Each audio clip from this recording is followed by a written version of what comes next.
નમસ્કાર મિત્રો, મારું નામ આકાશ છે અને હું એસટી ડેપોમાં બુકિંગ ક્લાર્ક તરીકે નોકરી કરું છું. હું એક નાના એવા ગામડામાં રહું છું, પરંતુ નોકરીને કારણે મારે ડેપો નજીકના ટાઉનમાં રહેવાનું થાય છે. આજે નોકરી કરતાં કરતાં મને લગભગ 1 વર્ષ થઈ ગયું છે. હંમેશાની જેમ આજે વહેલી સવારે હું બુકિંગ વિન્ડો પર મુસાફરોને ટિકિટ આપી રહ્યો હતો. ખૂબ જ ભીડ હતી અને મુસાફરો પોતાની બસ પકડવાની ઉતાવળમાં હતા.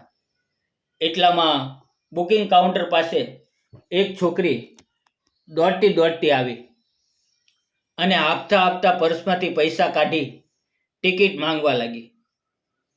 તેની બસ પ્લેટફોર્મ પરથી ઉપડી રહી હતી, પરંતુ તેનો હાથ ધ્રુજતો હોવાથી તેના પર્સમાંથી બધા સિક્કા અને સામાન નીચે જમીન પર વેરાઈ ગયા. બસ ઉપડી ગઈ, પણ મેં તરત જ બુકિંગ વિન્ડોમાંથી બહાર આવીને તેને સામાન વીણવામાં મદદ કરી.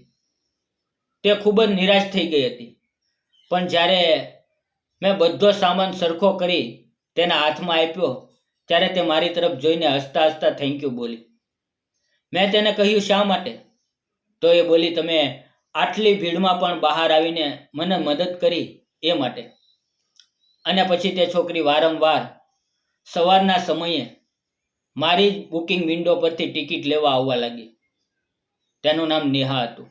તે ખૂબ જ સુંદર હતી.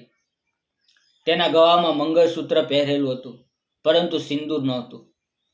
હવે ધીમે ધીમે અમારી વચ્ચે ટિકિટ આપતા થોડી વાતચીત થવા લાગી. જ્યારે પણ તે લાઈનમાં ઊભી રહીને મારી સામે જોતી ત્યારે મારું દિલ ખુશીઓથી ભરાઈ જતું. બારીમાંથી આવતો ધીમો ધીમો પવન તેના વાવને ઉડાવતો. તે ક્ષણ મારા માટે ખૂબ જ ખાસ હતી. પછી એક દિવસ મેં હિંમત કરીને તેને પૂછ્યું, તમારું નામ શું છે? તેણે હસતા હસતા કહ્યું, મારું નામ નેહા છે અને હું શહેરમાં એક મોટી હોસ્પિટલમાં રિસેપ્શનિસ્ટ તરીકે કામ કરું છું. પછી તેણે મારું નામ પૂછ્યું. મેં કહ્યું, મારું નામ આકાશ છે. થોડા દિવસ પછી ગુરુવારે મને રજા મળી. હું શહેરના એક શાંત તળાવ કિનારે બેઠો હતો. ત્યારે અચાનક નેહા ત્યાં ફરવા આવી. અમે બંનેએ એકબીજાને જોયા અને પછી પાસે બેસીને વાતો કરવા લાગ્યા. અમે બંનેએ સાથે આઈસ્ક્રીમ ખાધી અને ત્યારે તેણે પોતાનો ભૂતકાળ મારી સામે ખોલી નાખ્યો. તે ધીમા અવાજે બોલી, આકાશ, હું વિધવા છું. લગ્નના થોડા દિવસોમાં મારા પતિને કટોકટીની બીમારી આવવાથી તેનું અવસાન થઈ ગયું. મારી ઉપર દુઃખના ડુંગરો તૂટી પડ્યા. મારા પતિના મૃત્યુ પછી હું મારા પિયરમાં ગઈ.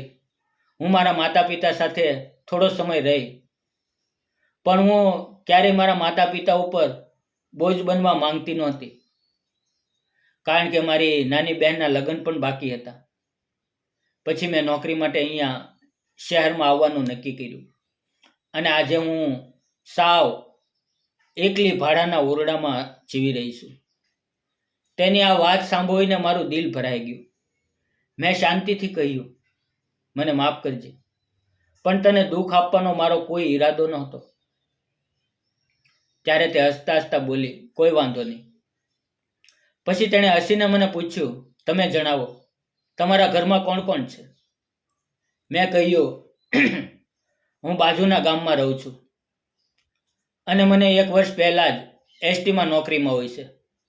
મારા ઘરમાં મારી મા અને મારા પિતાજી છે. અમે 3 લોકો જ છીએ. અમારું નાનું એવું કુટુંબ છે. મારી વાત સાંભળીને તે હસતા હસતા બોલી, તો હવે તમે લગ્નના લાડવા ક્યારે ખવડાવશો? તેનો આ સવાલ મારા દિલની અંદર ઉતરી ગયો અને મને લાગ્યું કે આ અમારા જીવનની નવી શરૂઆત છે અને હવે જિંદગી મને તેની નજીક લઈ જઈ રહી છે. મેં તેને કહ્યું, હજી તો નોકરીની શરૂઆત છે અને ઘરના બધા હવે છોકરીઓ જોવા લાગ્યા છે. જો કિસ્મત સાથ આપશે તો થોડા સમયમાં લગ્ન પણ થઈ જશે. ત્યારે તે બહુ જ મીઠું બોલી કે લગ્ન તો થઈ જ જશે ને, કારણ કે તમે ખૂબ જ હેન્ડસમ છો અને સરકારી નોકરી કરો છો. કોઈ પણ છોકરી ખુશી ખુશી તમને હા પાડવા તૈયાર થઈ જશે. મેં તેને કહ્યું, છોકરી તો મળી જશે, પણ મારે સ્વભાવથી સાવ સરળ, મીઠી અને મારા માતા પિતાનું સરખી રીતે ધ્યાન રાખે એવી છોકરી જોઈએ છે, જેની આંખ અને પવિત્ર સ્વભાવ બિલકુલ તારી જેવા હોય. મારી આ વાત સાંભળીને તે શરમાઈ ગઈ અને નીચું જોઈ ગઈ. હવે ધીરે ધીરે અમારા સંબંધો વધુ નજીક આવવા લાગ્યા. બુકિંગ વિન્ડો પર રોજ સવારે અમારા મળવાનું થતું. તે ટિકિટ લેવા આવે ત્યારે મારી કેબિન પાસે થોડી વાર ઊભી રહી જતી. અમે બંને વાતો કરતા અને હવે તો આ એકબીજાની રોજની આદત બની ગઈ હતી. પછી એક દિવસ જ્યારે ડેપો ખાલી હતો ત્યારે હિંમત કરીને મેં તેને પ્રપોઝ કર્યું. મેં તેને કહ્યું, નેહા, તું ખૂબ સુંદર છે અને તારો સ્વભાવ પણ બહુ જ પવિત્ર છે. તું મને દિલથી બહુ ગમે છે. શું તું મારી સાથે લગ્ન કરીશ? મારી આ વાત સાંભળીને નેહાની આંખોમાં ખુશી અને ડરના આંસુ આવી ગયા. તે ધીમેથી ધ્રુજતા અવાજે બોલી, આકાશ, આકાશ, હું એક વિધવા છું અને તું સરકારી નોકરી કરતો કુંવારો છોકરો છે. શું તારા ઘરના વડીલો મને ક્યારેય સ્વીકારશે? ત્યારે મેં બહુ જ મજબૂત અને ભરોસાપાત્ર અવાજમાં કહ્યું, હા, હા, તે જરૂર તારો સ્વીકાર કરશે, કારણ કે તું મને દિલથી ગમે છે અને તારી ઈમાનદારી પર મને પૂરો ભરોસો છે. પછી હું નેહાને રવિવારે સીધો મારા ઘરે લઈ ગયો.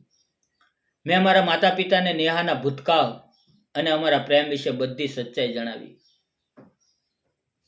મારા માતા પિતાએ તેની સાદગી જોઈને તેને બહુ જ સ્નેહથી સ્વીકારી લીધી અને અમારા પવિત્ર લગ્ન માટે ખુશી ખુશી મંજૂરી આપી દીધી. મિત્રો, થોડા જ દિવસોમાં અમે ગામના મંદિરમાં બહુ સાદગીથી લગ્ન કરી લીધા. લગ્ન પછી અમારા જીવનમાં એક નવી સુંદર શરૂઆત થઈ. હું અને નેહા એકબીજાના સુખ દુઃખને સમજીને જીવનમાં આગળ વધવા લાગ્યા અને અમારા નાના પરિવારમાં કાયમ માટે ખુશીઓ આવી ગઈ. તો મિત્રો, શું એક વિધવા સ્ત્રીએ પોતાના ભૂતકાળના દુઃખને ભૂલીને ફરીથી નવું જીવન શરૂ કરવું જોઈએ? તમારો કિંમતી જવાબ કોમેન્ટ બોક્સમાં જરૂર લખજો.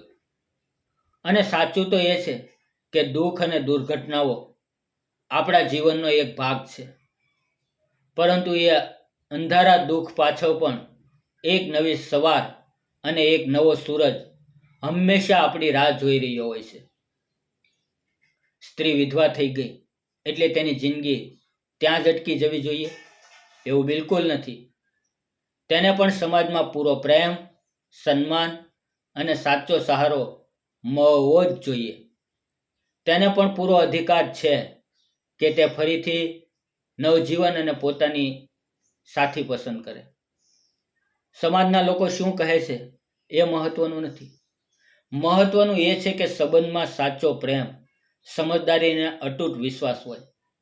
એ જ સાચું જીવન છે. ચાલો આપણે બધા આવી પ્રેરણાદાયી વાતોને માન આપી એક સુંદર મજાના સમાજનું નિર્માણ કરીએ. મિત્રો, આ સુંદર વિડીયો પૂરો જોવા બદલ આપ સૌનો ખૂબ ખૂબ ધન્યવાદ. ફરી મળીશું આવી જ એક નવી વાર્તા સાથે. ત્યાં સુધી આવજો. અને જતાં પહેલાં વિડીયોને લાઇક, શેર અને ચેનલને સબસ્ક્રાઈબ કરવાનું બિલકુલ ભૂલતા નહીં. અને હા મિત્રો, એક બીજી ખાસ વાત કે આ વાર્તા સંપૂર્ણ રીતે કલ્પિત છે. તેનો કોઈ પણ પાત્ર, ઘટના કે સ્થળનો કોઈ પણ જીવતા કે મૃત વ્યક્તિ સાથે સંબંધ નથી. આ ફક્ત મનોરંજન અને શૈક્ષણિક હેતુ માટે બનાવવામાં આવી છે. કૃપા કરીને તેને વાસ્તવિક જીવન સાથે જોડશો નહીં. મિત્રો, ફરી મળીએ આવતીકાલે નવી વાર્તામાં. જોવાનું પણ ચૂકશો નહીં. ત્યાં સુધી તમારું ધ્યાન રાખો, ખુશ રહો. ધન્યવાદ મિત્રો. જય હિન્દ.